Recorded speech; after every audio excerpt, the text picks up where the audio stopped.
Welcome to another episode of The Writer's Dream. The Writer's Dream is a program where writers, authors, playwrights, people who write things can talk about their writing, their publishing, and their marketing. If you're interested in finding some really good books or some really good authors, you can watch the show on YouTube. You can watch it on Cablevision 20 on Fridays at 3 o'clock. You can get video on demand here at ltveh.org. There are many places you can find us. We have a Facebook page, and if you're interested in being on the show or asking a question, please message me through Facebook. The page is called The Writer's Dream. Can you imagine that? So today's guest is Joseph E. Scalia, who is an author, an artist. He is also a writer of children's stories. He's a retired teacher, and he's the elevator operator in 120 Broadway. I was. Yes, it was going to be my career. Well, you elevated people, right? You did end up elevating people by teaching English. It was the summer before I started teaching that I operated the elevator. And his book today is UFSD 71, and for those of you who don't know what UFSD means, it's Union Free School District. And give us like an overview of the book. Well, you have to understand, first of all, that teaching was a temporary job as far as I was concerned. I was going to get into teaching. I was going to write a best-selling novel. I was going to be on the Johnny Carson show. I was going to date very attractive women. As long as my wife didn't find out. I was going to be driving a Porsche 911, and then I started teaching, and 33 years later I retired. So the best laid plans. Well, every author takes a journey to produce a book. Right. So what would you say was unique about your journey to write this book? It was actually being in the classroom and seeing what a difficult job teaching was, and the crazy people that are in the, that are there. Yes, me too. And spent 30. I resigned my first day. I went in my first day, and after all of the meetings and the craziness and stuff, I went home and I wrote a letter of resignation, and I came in and I said to 3 of the teachers that I had just met, I said, I'm resigning, and they took me apart. They said, you haven't even taught a class yet, and you have to give them 30 days. So I took the letter of resignation and I put it in my jacket pocket, because we had to wear jackets and ties at the time. And I carried it the whole year, and I got through the first year, and I went back, and it was in my sabbatical year. Remember sabbaticals? No. Yeah, 7 years, my 8th year, I was on a sabbatical, and that's when I started writing the book, because I had enough characters and background and stories and stuff. Oh, you have some characters in this book. I do. Believe you me. We have a mutual friend who told me that when I interview you, to be sure to talk about a short story that he read that you wrote, called The Day He Died. The Day I Was Killed in a Car Accident. Is that the name That's of the name of the short story. And what I did is I incorporated the short story into the book. And it's a true story. The year I started teaching, I was driving a 1951 Mercury, which I had bought 3 years before for $75. And it was a great car. I never changed the oil on it. There was no maintenance, no upkeep. And I lived in Brooklyn, and I was teaching out on the island, so I would do a 42-mile one-way commute, 84 miles a day. And one day, the car broke down on the Southern State Parkway. And so I left the car, I went and I called, but I didn't have the school number, so I called my aunt who lived in the town. I taught in Hicksville. And I asked her to call the school and let them know that I had a slight accident, because I didn't want to say my car broke down, and that I would be in as soon as I could. And my aunt called, but she called the wrong school. I was at the junior high, she called the high school, and of course nobody knew me. And so when I didn't come in, because when I walked back to the car, the tow truck was there, and the guy said to me, look, he says, I have to make some other calls. So I ended up going on the ride with him. I didn't quite get to school. When I didn't show up at school, the people at the junior high called home, and they spoke to my Italian-speaking grandmother, who knew that I had left for school and that I wasn't there. And they knew I drove an old car, so my grandmother called my aunt. We lived in a three-family house. We were all related. And she called my aunt came down and spoke to the secretary, and the secretary, my aunt knew I had been killed in a car accident immediately. And so my mother was working, my father was working. So they were all upset. They didn't want to say anything to my mother and father, so my aunt called her brother, who was the butcher who lived around the corner, worked around the corner. He came over. Meanwhile, someone in the high school figured out that I might belong to the junior high. So they called the secretary there, and they said he had an accident. They left the word slight off. So now when my relatives got together and they called, they got the message that I had had an accident, therefore I must be dead. 3 hours later, I show up at the school after... Were they glad to see you? Well, the school was glad, but the secretary said, you better call your family. So I called up, my grandmother answered the phone. Nonna? I said, Nonna, it's Joe. Boom, boom. She thought I was calling. This could be a movie. This is a true story. It's a true story. And that's what happens to the character Jesse, the new teacher. He has that same experience. So yeah, my journey. What I tend to do is I write from the experience, as you know, and as a creative writing teacher, when I taught in the junior high and the senior high school, I would always say, write what you know about. And so I bring in the things that I know about and the things that happen to me, and that's what this book is all about. Well, you asked me for my take on the book, so Yeah. I'll tell you. I found the book to be satirical, Yeah. sarcastic, okay, a bit dark, I'm 3 for 3. too close to what I experienced as a teacher, Yeah, and yeah. sometimes hysterical, absolutely so funny. So funny. So did I get it right? You got absolutely. That's 4 for 4. That's what I was aiming for. I can't read that first 25 or 30 pages, which is the first day. The book counts down the 1971-72 school year. So the first chapter is 182, which means how many days are left, and then it goes down the way. I wondered about that. I got a little confused there because I was on chapter 75, and then all of a sudden I was on 69. Well, what happens, it's referenced in the text. They talk Right, about so many, right. the calendar, so many days. But Well, you had a planned format.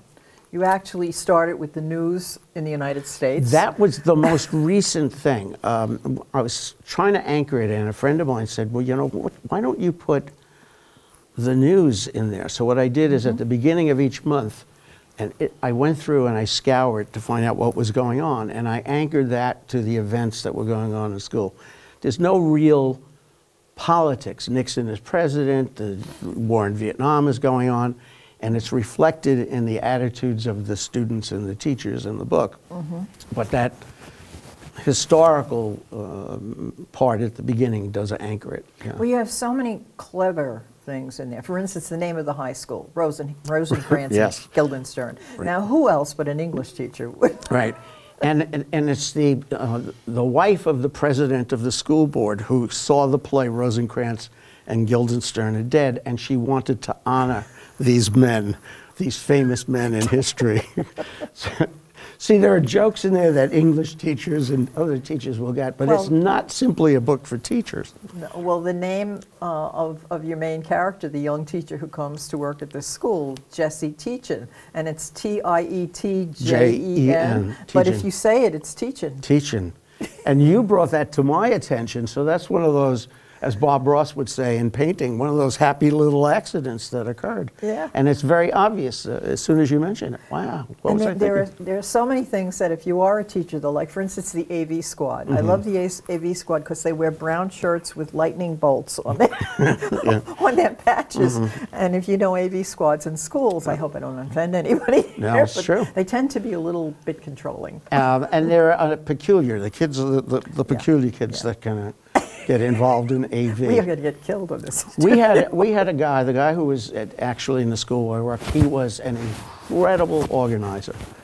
And if you crossed him, though, you never got what it was that you wanted. That's why teachers hoard these things. Right, you got a projector and a film strip, or you got a tape recorder and a film and a movie, right? You know, so yeah. I know, yeah. It's really it's too much. Anyway, the whole morale of the school brought to my mind a cartoon I saw once in a magazine, and it was a Roman bireme, and all the slaves are rowing the ship, and the guy with the drum is coming around with the hat, and he's saying to the slaves, "Could you give me a few cents for a new drum?" Right? Exactly. Yeah. That's what it was like in the 70s. Yeah, yeah. Education was not well supported. Right. The budgets were all going down. People in the country were depressed because of the war. And well, the revolution had taken place. The Beatles' attire. The character Terry is kind of me 15 years into the thing. Long hair, beard. I stopped wearing my jacket and tie, which caused it was great shame. Oh, yes. Great shame. And the women wanted to wear pantsuits. Yeah. You know how we did it in my school? Our principal was a World War II veteran. He was very conservative. He didn't want to hear about us wearing pants, so parent night. All the female teachers wore pantsuits. Right. And he said, "Oh, it's all right as long as the top covers you behind," more or less. Talk about me too. The women in the junior high got together in advance. They were all going to come in one day, and the principal found out about it. So what he did, they were coming in on Monday. He put out a notification dated Friday in the mailboxes Monday morning before the women came in. So in effect, he gave them permission to wear the pantsuits. Well, that was nice. It was, but the thing is, he had no choice in the matter. No, it was definitely a wave. Yeah. And the little things like no paper towels in the bathroom, no toilet paper, you had to bring in your own. I mean, it really, people say these are outrageous, but it wasn't. Well, that was the austerity thing. We would be on austerity like every third or fourth year, and I thought, how funny. Of course, you couldn't give them supplies and stuff, and I thought, what could be beyond that? And beyond that would be to take the toilet paper and out of the student bathrooms, but then you had to do it with the teachers too. So for the whole year, the teachers are walking around carrying their own toilet paper. In the 1980s and the early 90s, I was on what they call the Administrative Advisory Council. It was a bunch of teachers. We sat down with the administrators and talked about the school, its problems, its curriculum, whatever. The first 15 or 20 minutes was always taken up by the bathrooms. The condition of the bathrooms, the lack of toilet paper. And one day I finally said, could we just once, maybe next month, not talk about toilet paper? Well, I was a union delegate for a number of years. And I used to deal with things like the quality of the plastic utensils in the teacher's cafeteria. You know, I mean, the world is coming down around us and we're worried about or two teachers that shared a classroom and were not very friendly would complain that one teacher complained that the other one wrote on the board too hard and the board couldn't be erased. So that petty little stuff. Oh yeah, yes, it was very much like that. But my favorite story is the story of Helen Odell. Oh, Helen. Please? Yeah. Because in my school we also had a lunch robber, a lunch stealer. Yeah. Helen Odell she's made up. She didn't exist, but a lot of the characters are really based on people. And the principal, who is M. Seymour Baltz is his name, who's very Richard Nixon-ish, is concerned because someone on the faculty is writing about him in the men's bathroom walls. And so he carries out a military operation, and part of it is to gather intelligence, and Helen Odell's job is to go through the teachers' desks and the garbage pails and stuff to gather intelligence. And she's taken it upon herself to go into the faculty room and to go into the teacher's refrigerator and liberate cookies and stuff. She's constantly eating throughout the story. Throughout her short Throughout tenure her, in the but story. I won't. I don't want to ruin it. I don't want Okay. to. No, spoiler alert. You know, she's the only thing funnier than Helen Odell's situation is when they finally get rid of Helen Odell in.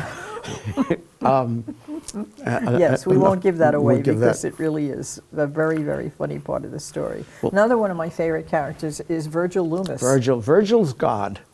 Okay. Virgil is actually, I didn't have a Virgil, but there was a kid I never had in class who used to kind of go loomp down the hall with his, and he'd be smiling and he'd be laughing and all knees and elbows and stuff, and so he became the character. But Virgil is always there.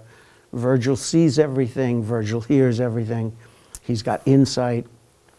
And like the stage manager in our town, you know, he's aware.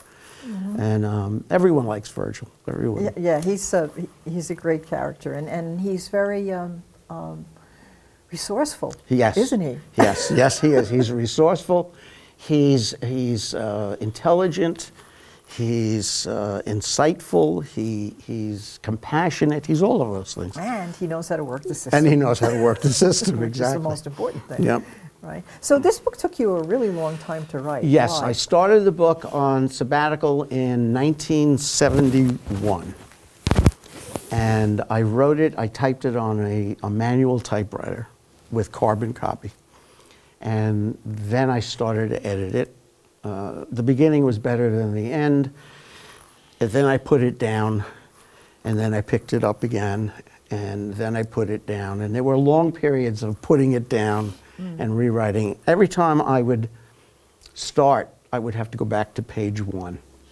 So when computers came in, I put the first half of it on the computer, and then I lost my drive. Not my computer drive, but my own drive.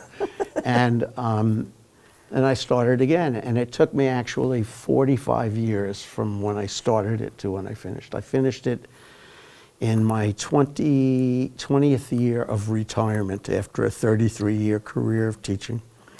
Well, I think if you had finished it in 1971, it Different wouldn't book. have had Yeah, totally different. most of the insights that you Right. had, because I think first of all, the times changed. Right. The attitude towards education on Long Island Right. changed. I Right. thought it changed drastically Yeah. in the time I Yeah. was there. People began to realize that this was a place where they could send their kids, and the kids could stay there from 6:30 in the morning till 4:30, 5:30, 6:30, who knows, at night, and that it would help them to get into college and blah, blah, blah. So the support for schools on Right. Long Island, which are very good, Yeah. increased. And as you age, your attitude towards people I becomes I more... changed, right. Oh, yeah, You know, in more accepting. 1971, it was a gotcha book. You know, I'm going to blow the lid off the teaching business, you know.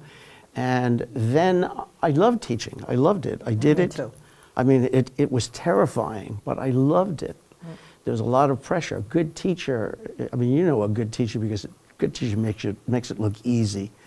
But it's a lot of pressure, and I came to respect the people that I worked with, and we're still very close faculty, even all of these Yeah, same here. years. We have an Yeah. organization Yeah. in Seaford, and we meet twice a year, and it's Yeah, we get it's together great. every month to celebrate birthdays. Now we go to wakes. Yeah, Yeah, that's I what don't wanna hear about happens. that. Yeah. I know. So are you thinking about writing another one? No, at 45 years, I don't think I'd be able I to. mean some. Well, because I am you writing. have children's books. Yeah, I do have I have a children's book that just came out this week. It's called Pea Father and the Earwax Elf. It's Pea Father and the Earwax Elf. right. It's based on a visit to my Why did I think it would be Ducky Doodles and? Yeah. Well, when I went to see my grandkids in Florida, I always tell them stories like, you know, in my country, with the banana, we throw the banana away. We eat the peel, you know. And in my country, the kids don't go to school during the week. They stay home. They go on the weekends.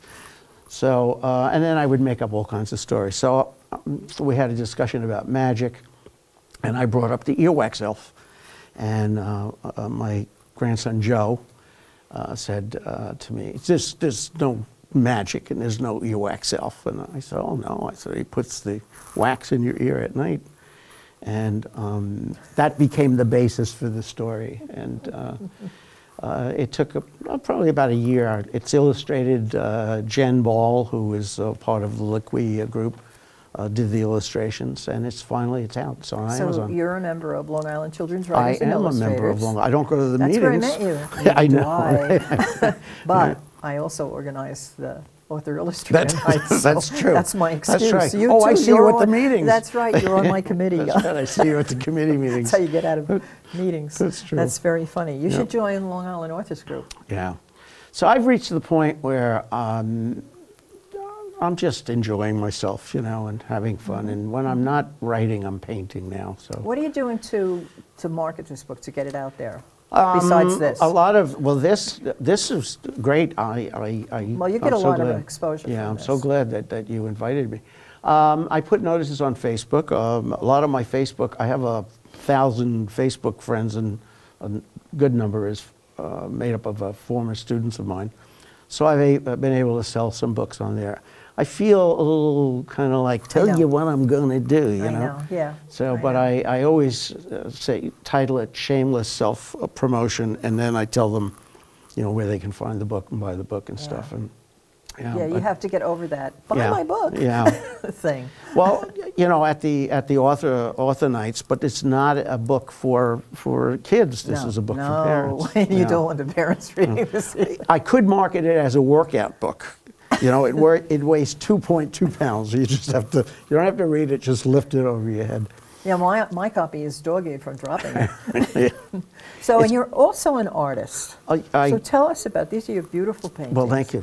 I started painting watercolors probably about 1995, shortly before I retired, and I never took an art lesson until about 4 years ago. I took my first art class. And I used to paint landscapes because even a bad tree looks like a tree. You know, so, oh yeah, it's a bad tree, but it's a tree. And I took my first class with a woman in New Jersey. And now I've been painting with Jan Guarino here on the island. And she has made me fearless. So I would never have tried to do stuff like this. No, I love them. This one was done yesterday. The man. I've learned too not to.